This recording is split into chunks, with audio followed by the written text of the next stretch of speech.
Explore with Priyanka. আমি প্রিয়াঙ্কা। আজকে আমি একটা নতুন রেসিপি নিয়ে এসেছি, সবাই লাস্ট অবধি দেখো। কেমন লাগলো রেসিপিটা সবাই কমেন্টে জানিয়ে। দেখে নাও, এই যে সবজিগুলো দেখছো, সবজিগুলো খুব ঝুড়ি ঝুড়ি করে কেটে নেওয়া হয়েছে। এখানে আছে গাজর, বেগুন, আলু, বাঁধাকপি, মূলো। সেদ্ধ করে নেওয়া হয়েছে সবজিটা। মাছটা নিয়ে নেওয়া হয়েছে, মাছটা ভালো করে ধুয়ে নুন হলুদ মাখিয়ে নেওয়া হয়েছে। এবারে মাছটা মা ভেজে নেবে। এই রেসিপিটা আজকে মা রান্না করছে, মায়ের হাতের রেসিপি এটা আমাদের সবার প্রিয় রেসিপি।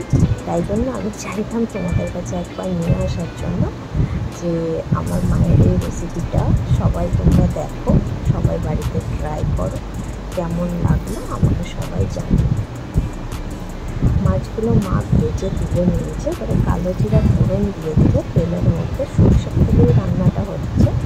দেখো, এবারে সবজিগুলো নিয়ে নেওয়া হয়েছে। সবজিগুলো তোমরা সেদ্ধ করে নেবে, আর এরকমভাবে ঝুড়ি ঝুড়ি করে কেটো, তাহলে দেখবে খেতেও খুব ভালো লাগবে। এখানে শিমও দেওয়া আছে।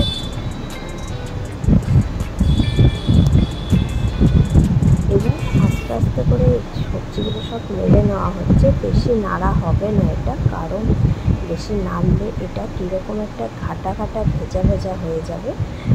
এই রান্নাটা খুব ঝরঝরে টাইপের হবে, আর আঁচটাকে কমিয়েই রান্না করা হবে। মা দেখো আঁচটা কমিয়ে নিচ্ছে।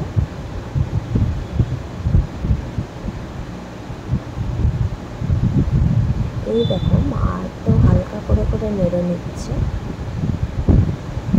এটা একদম ভাজা ভাজা হয়ে যাবে সবজিটা। খুব ভালো খেতে লাগে। তোমরা সবাই বাড়িতে এটা ট্রাই করো। এই দেখো, মাছটা মিশিয়ে নিচ্ছে। এবার এই রান্নাটা করতে কিন্তু অনেকক্ষণ টাইম লাগে, কারণ জল বেরিয়ে যাওয়ার পরে জলটা শুকাতে অনেকক্ষণ টাইম লাগে। দেখে নাও। এবারে দুটো কাঁচা লঙ্কাও দিয়ে দিচ্ছি।